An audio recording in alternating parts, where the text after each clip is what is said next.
Howdy readers, I'm Jason. This is Chapter and Verse. And it occurred to me the other day that a haul video might be in order on this channel. I got to thinking just how many books and films I've acquired over the last 5 or 6 months. Yeah, I thought it might just be fun to share them with you guys. So inevitably, there's going to be some stuff left out, right, that has slipped my mind. But I've done the best I can, kind of going around and you know, identifying things. So we're going to be looking at 12 books and a number of films as well. So I don't know how long this is going to be. Hang in there with it as long as you would like. But we're just going to go ahead and get started. Right? So here are a couple of books that Kelly got me for Christmas, right? And the first of them is A Whole Life in 12 Movies, A Cinematic Journey to a Deeper Spirituality by Kathleen Norris and Gareth Higgins. As some of you know, over on Kelly's channel, Books I'm Not Reading, she and I are reading our way through this together this year. So we're watching the film or films assigned each month and reading what these two writers have to say about them, and then making a video for her channel in which we discuss the films and the theme of the month, right? So some months, like one month it was childhood, the month we just did, March, was community. It's not a great book. It certainly isn't as good a book as it should be. I'm sure many of you know the writer, Kathleen Norris, who's most famous for her book, The Cloister Walk. But yeah, it doesn't go nearly as deep as it could or should. There seems to have been very minimal effort into the planning of this book. As I've said on Kelly's channel, this it feels like a series of emails dashed off. There's so many mistakes, even just in their recollection of films. It's just not a terribly impressive book. And there are other books like this on the market. I am an acquaintance of a writer and professor who lives up in Seattle named Jeffrey Overstreet. And I've read his book in the past, one of his books. And his book that's sort of along these lines. And so I'm planning to kind of ask him, once Kelly and I get to the end of this one, what is another book along these lines that would be better that I can spend some time on? Because yeah, not very pleased with this. So this will be going in a little free library when we're done with it. But there's one. And Kelly also picked me up Uncle Silas by Sheridan Le Fanu. I think I'm pronouncing that correctly. I don't know much at all about this. Kelly read it toward the end of last year and liked it. Was really, really liking it, I think, until maybe the last third or quarter. And then it sort of fell off a little bit for her, and she liked the end of it a bit less. But she really felt like I would dig this. And so I think she was reading maybe a library copy or something. I can't remember. But she picked this up for me, and it's got one of those old wonderful photographs of ghosts. When I was a kid, maybe some of you will remember these. There was a writer named, my shoulder. There was a writer named Daniel Cohen who wrote a bunch of nonfiction books about ghosts aimed at children and adolescents. And my school library had like all of these books, and I was just obsessed with them, and they were riddled with photographs like this, and I think I really just read them more for the pictures than anything. But Uncle Silas is a new acquisition of mine. And then here recently I purchased, because I was so in love with the film, Conclave by Robert Harris, which I'm reading right now. I'm about 40 pages into it. I just finished Little Big by John Crowley. And yeah, I thought I would dive into Conclave next as a kind of precursor to, or a way to kind of prepare myself for maybe Midrash coming up. But yeah, this is wonderful. Robert Harris, for those of you who don't know, is the novelist Nick Hornby's brother-in-law, which is just neither here nor there. It's just a fun bit of trivia.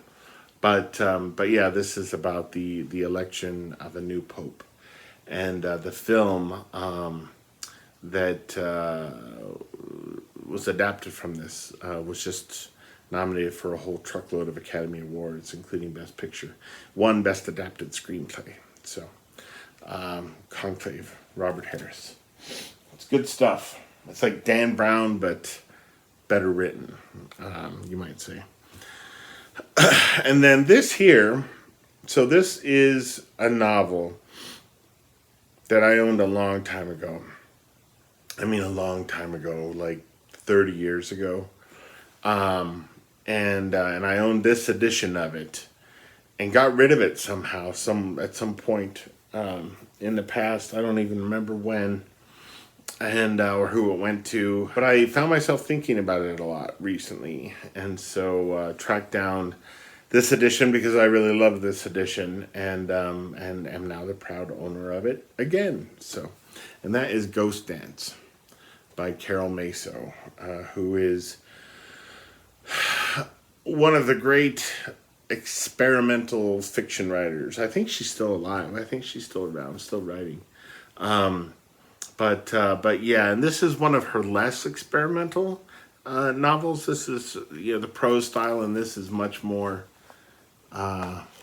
traditional. But I mean, she has she has a novel called Ava that is essentially a book-length poem. Yeah, so some of her stuff is really kind of avant-garde. This is less so, but it's a really, really beautiful story. It's been so long since I've read it. I'm not sure I could describe it off the top of my head. Let's see here. Narrating a family story through the voice of a young writer whose mother has recently been killed, Maso invites readers to experience firsthand both women's love and courage, capabilities of imagination, their persistence of memory, and generosity of spirit. Yeah, I just remember really loving this when I read it back in my 20s. So, yeah, early 20s, late teens, early 20s. It would have been. But anyway, Ghost Dance by Carol Maso, which I think has just been republished. This edition is out of print, but I think it's back in print now in another edition. The cover, which is also very beautiful, but I had a soft spot for this cover of the edition that I read. All right, so I also got this recently. I can't remember if I just bought it or if I got it with Christmas money. Yeah, I'm not sure, but yeah, or maybe Kelly got it for me. Yeah, I don't know. This is Approaching the Millennium: Essays on Angels in America, which are the plays by Tony Kushner, and which many of you know I'm a massive fan of, Angels in America. So, yeah, I think I had had my eye on this for a while, and then when I read that oral history of Angels in America last year, about this time last year, in the months after that, I think I just kept kind of looking at this and online, and yeah, eventually broke down. I think that's what it was. I think that Kelly picked this up for me on eBay, I think. But anyway, Approaching the Millennium: Essays on Angels in America. Look at that. Isn't that such a beautiful cover? Yeah. Okay. Let's look at these two together, because these are kind of connected. Hopefully I don't bump the tripod here. All right, so a few months back, I learned about this. I think I just learned about it a few months back. Maybe I had learned about it. My memory is not what it once was. But this is Shining Glory, Theological Reflections on Terrence Malick's The Tree of Life. And that title really tells you all you need to know about why I would be interested in this book. It's very slim, right? I mean, it's a little teeny tiny thing. It's fewer than 100 pages long. So it's really kind of a monograph more than anything else. But really excited to get to this. Terrence Malick, as many of you know, is my favorite living filmmaker, and The Tree of Life is my second favorite movie of his. Yeah, it's a very, very important film to me. It's in my top 10 of all time, and yeah, any writer who is keen to take a work of art like that and examine it through the filter of religion, through the filter of faith, theology. Yeah, that's my jam. So anyway, Shining Glory. And then here just recently, this was published just a few months back, and I saw it reviewed. Where was it reviewed? Time Magazine or the New? No, it was the New Yorker reviewed this, and I thought, man, this is a biography published by a university press. It's something that is primarily going to be purchased by libraries for their collections, not by the average reader or even the rarefied reader who's interested in cinema. But so I was really impressed that the New Yorker found time to write up a proper review of this, and that is The Magic Hours, right? The films and Hidden Life of Terrence Malick by John Bleasdale, who runs a podcast. Maybe it's not a Terrence Malick exclusive podcast, but the episodes of it that I've listened to have had to do with Terrence Malick's films. So Bleasdale really seems to know his stuff. And it's not a huge biography. As many of you know, Malick is a fairly private guy. So, who knows how much is really known about him or accessible about him. It's not even 300 pages long, but I'm sure this will be a really good, informative read. The Magic Hours by John Bleasdale.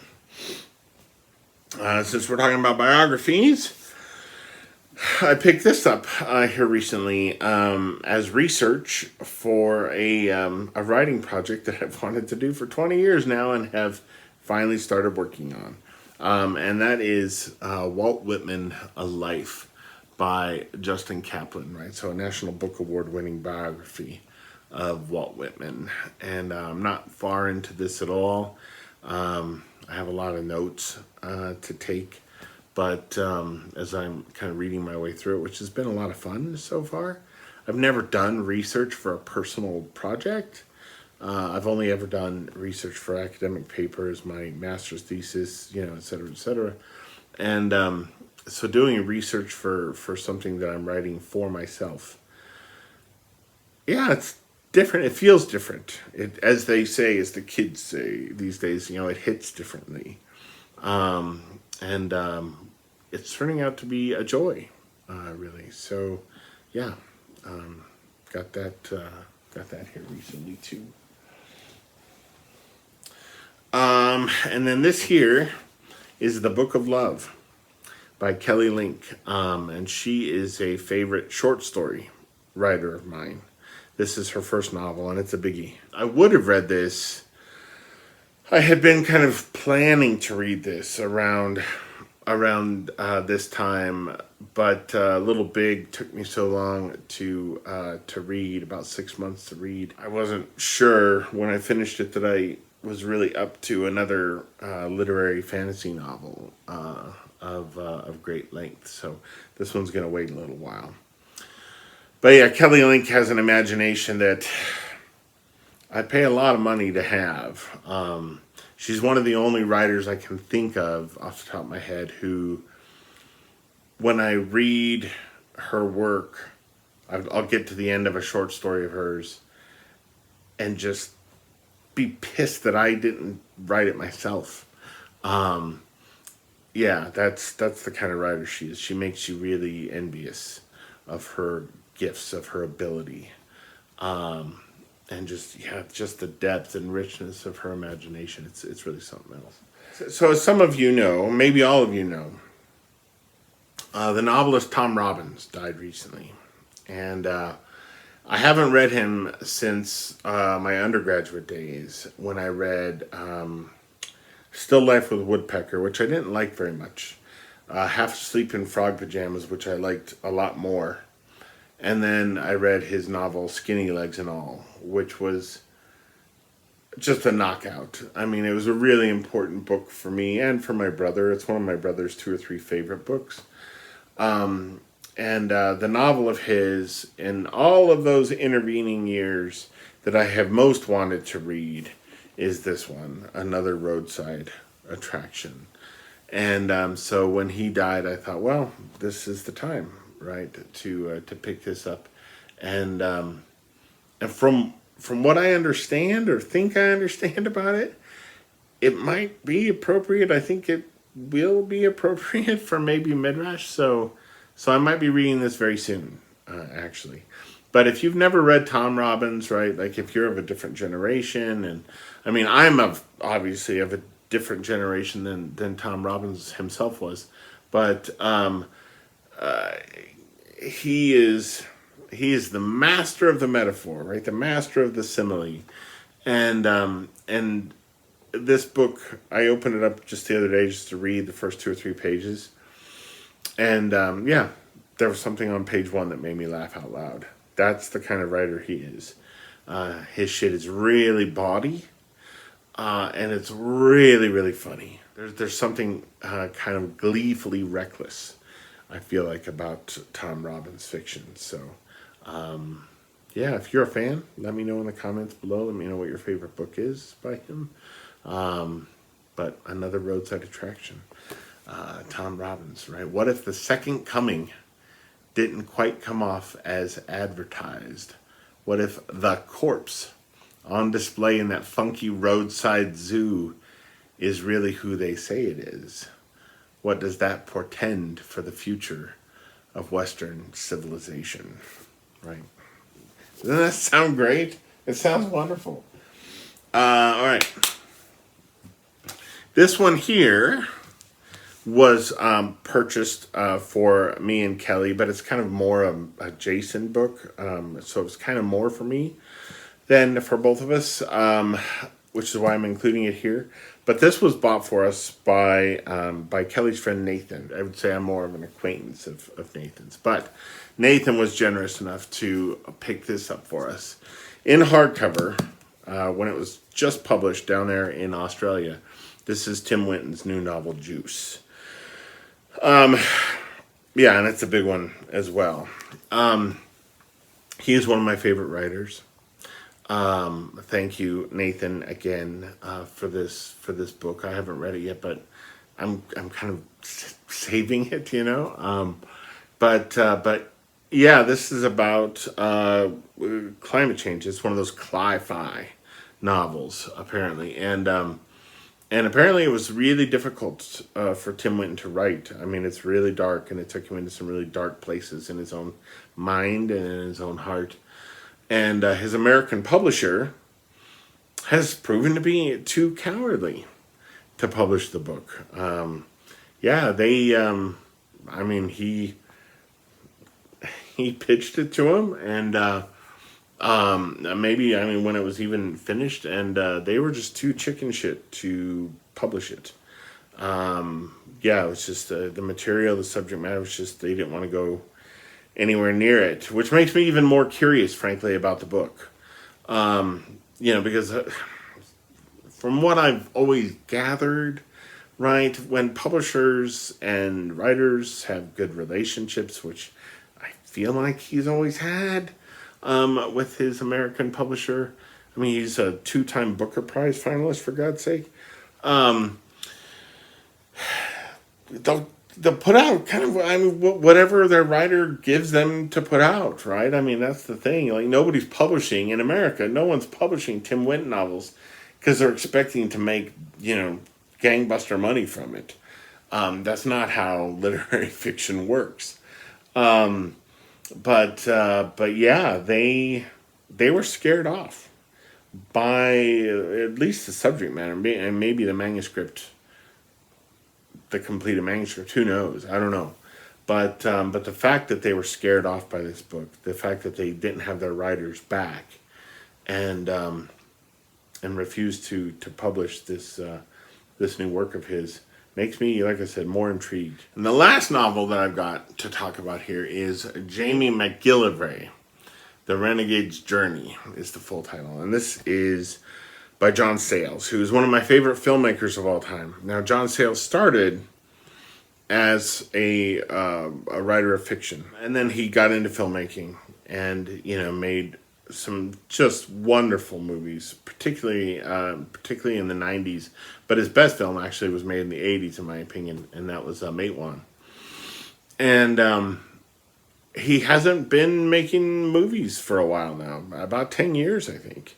And in that time, he's published numerous books. So I feel like he has decided, he's in his 70s or 80s now, that his time would be better spent, instead of trying to kind of hustle up money to make these independent films that he's so great at. To just, sit at a typewriter, sit at a computer, and give us his stories as big door stoppers, right? And I don't blame him. Yeah, John Sayles, over the course of his career, he would work as what's called a script doctor, right? Studios will hire screenwriters to touch up screenplays that they're working on, that they're developing. If the percentage of their work in a finished script is below a certain threshold, they don't get screen credit. Now, they get good paychecks for what they've done. And that's how he would finance, in part, that's how he would finance his independent films. He did, script doctor work on Apollo 13. I think he did script doctor work on Mimic, which made sense because he had got his start as a screenwriter doing, like, with Roger Corman, and doing, like, I think he wrote the screenplay for a movie called Alligator back in the 70s. Alligator! Exclamation point. But yeah, it's never been easy for him to bankroll his films, and it makes sense for him to turn his attention toward writing short stories and novels now. And thank God there are publishers out there who, like with Tim Winton, they know they're not gonna. John Sayles novels aren't gonna make them much money at all, and they're not gonna make him much money at all. But they know that he's a valuable talent and that he's got something to say, and so we're fortunate that there are presses. And this one was published by. Some of his stuff has been published by McSweeney's. This was published by Melville House. So shout out to Melville House. But yeah, one of these days I'll get around to this. Although I do want to read his book, A Moment in the Sun, even more. We're going to move quickly on to DVDs and Blu-rays. I say DVDs because for some reason the Taste of Things has only been released on DVD, not on Blu-ray. This came out right at the tail end of 2023. I just saw it, I don't know, maybe 6 months ago, something like that, for the first time, and it went right to the top of my top 10 list from 2023. It knocked Maestro off the number one spot, and it's breathtaking.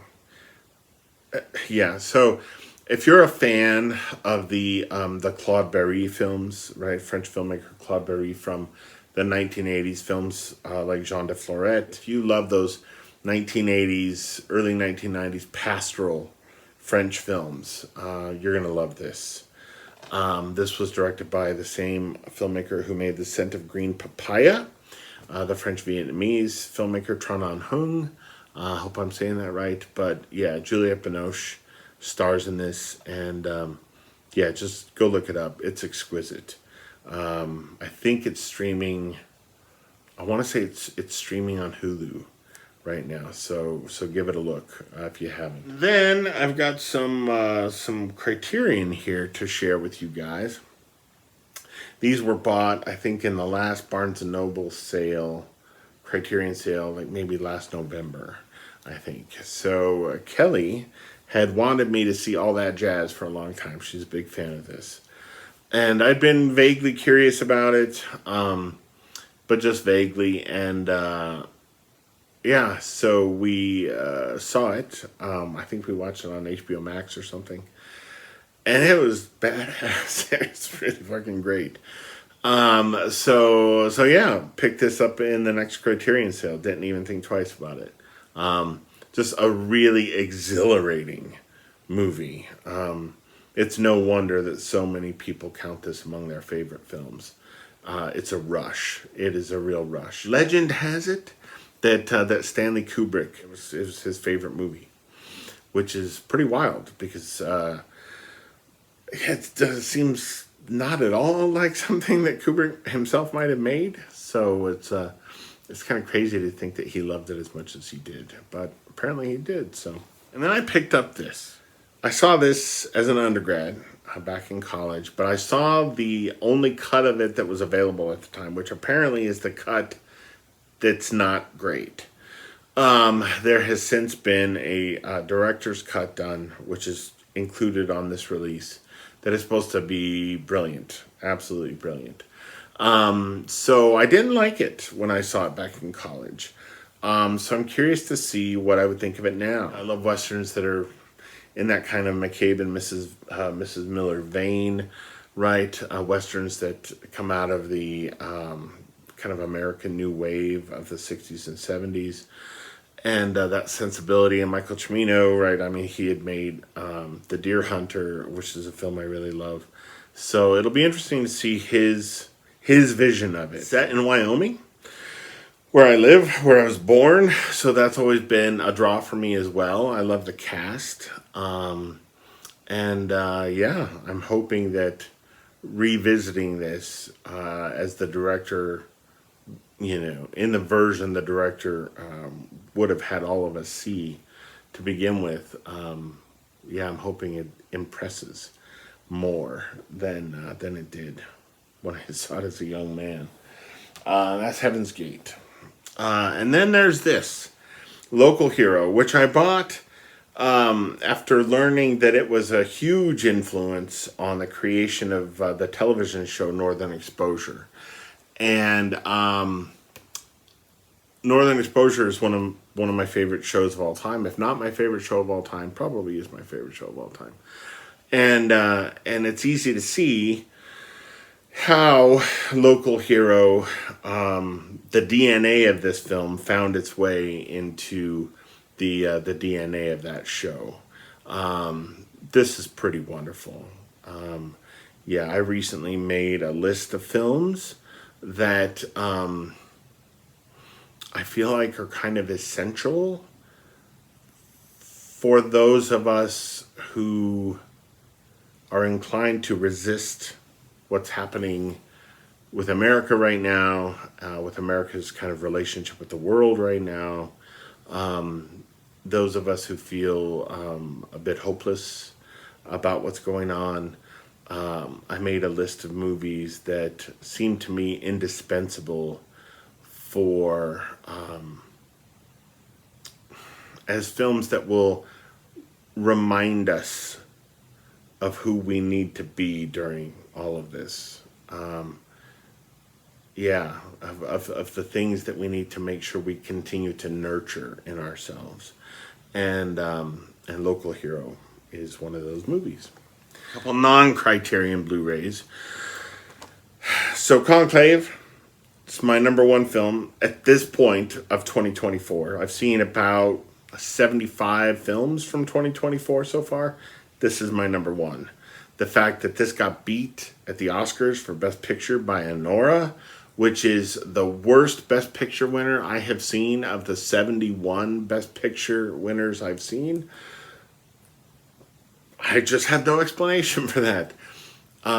In my opinion, and I realize it might be a minority opinion. Conclave is such a better film than Honora.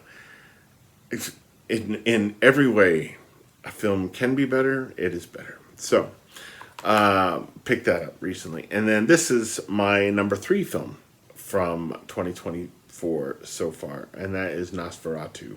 In case you're curious, my number 2 film of the year so far from 2024 is Ghostlight, which is not available yet on DVD or Blu-ray, which is why I don't own it yet.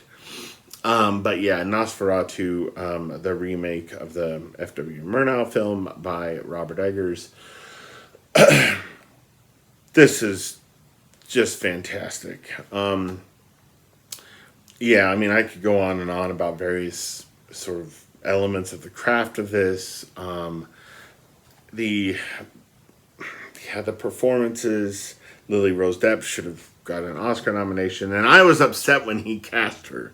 I didn't think that she was right for this film, and I was wrong. This is why I'm not making Nosferatu myself.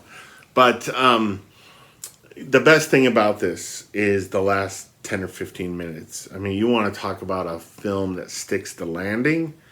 This is that film. So, yeah, Nosferatu. And then I got... It's a long story how this came about. I ordered this from a place that I think is in Tennessee, of all places, but it's an Australian release. It's a region-free Australian release. These are films that are, by and large, if not entirely out of print or just have always been unavailable on DVD or Blu-ray in America. But this is a box set, right? This is a box set called Collaborations. These are the Zhang Yimou films that he made with the actress Gong Li.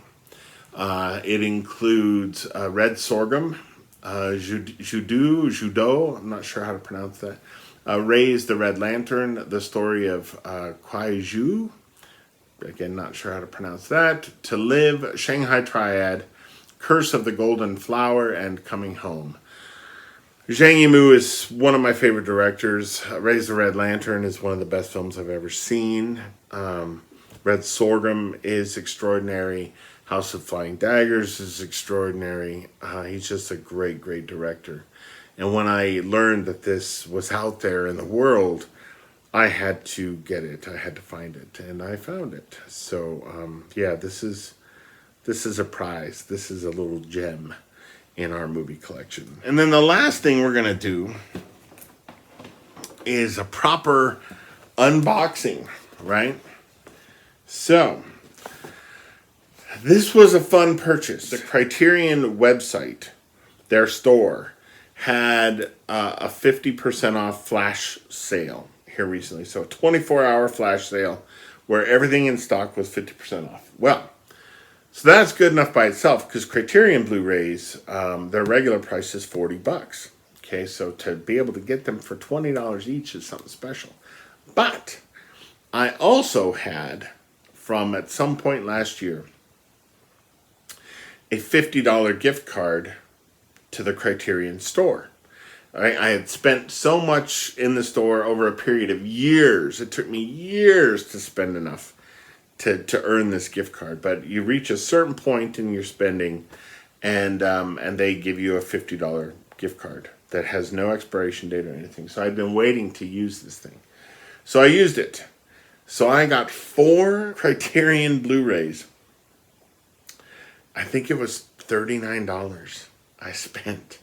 $39 is all, which is crazy, right? Because those 4 Blu-rays, regular price would have been $160. So the fact that I got them for $39 is just, it just feels good, man. I feel like I won, right? Like I gamed the system somehow. So yeah, let me put this blade back in its stand, and let's check them out. I know what they are, but I have not seen them yet. Let's see. Okay, so the first one is the recent Wim Wenders film, Perfect Days. About a man who lives in Tokyo and has a job cleaning toilets. It doesn't sound like it would be much to shake a stick at, but it is so beautiful and so wise. And there's so much about this that is just so delicate, right? Yeah, one of the best films I've seen in recent years. Yeah, some people I know have compared it to Patterson, the Jim Jarmusch film with Adam Driver, saying that it's basically Patterson in Tokyo. Maybe so. Right? I've seen Patterson. I see some similarities between the two. I like this way more than I liked Patterson. So yeah, Wim Wenders, most famous for Wings of Desire, Buena Vista Social Club. This is his most recent film, and if it's not a masterpiece, it's pretty damn close. This year, I got the new Criterion edition of No Country for Old Men, the Coen Brothers film. Right, there's really nothing to say about this. Most of you, I'm sure, have seen it. It's going to be fun to kind of tool around with the special features on here, see how the picture looks, right? See what the Blu-ray picture looks. I'd only ever seen it in theater and on DVD, so it's going to be nice to see what Criterion did with their edition of it. So this is a movie I have not seen. This is Make Way for Tomorrow, which apparently Orson Welles considered the saddest film ever made. A friend of mine, also, shout out to you, Fran, also I think considers this the saddest movie that she's ever seen. But it's a movie that Kelly and I are going to be watching for that, the book that I showed you earlier. That we're reading our way through and watching the films, taking part in the discussions and videos on her channel. This is a film we're going to be watching for that project later this year. So I thought, what the hell? I'll buy it. And then Mike Leigh's, I think it's Mike Leigh's, it's the best Mike Leigh film I've seen. It's Secrets and Lies. And I just saw it recently for my film club. And I've been wanting to see it since the 90s, since I think 96 when it came out. I'm a big fan of Mike Leigh, particularly Mr. Turner. That would be, I would say that's probably had been my favorite of his before I saw this. And then I watched this and couldn't believe my eyes, man. It's so funny. It's so moving. You watch it and you're like, why don't they make movies like this anymore? Right? Like, why don't the people who throw money behind projects in development, why don't they throw money behind films like this? Why is it so difficult for filmmakers to make movies in that kind of Mike Leigh mold, or that Ken Loach mold, or that John Sayles mold? There's nothing like this out there. It's so damn good. If you haven't seen Secrets and Lies, my God, watch it. I think it's streaming on HBO Max. Yeah, it is. This is properly a masterpiece, right? There's no disputing that at all. And that's it. That's a long video. I apologize. If you have seen any of these films, read any of these books, if you're fans of any of the writers, any of the filmmakers, let me know down below. I'll be curious to hear from you. And yeah, I will see you guys again before too terribly long. There's a maybe mid-rash announcement video that's got to go up soon. So yeah, I'll leave it there. Thanks for watching, and I will see you again soonish. Adios, everybody.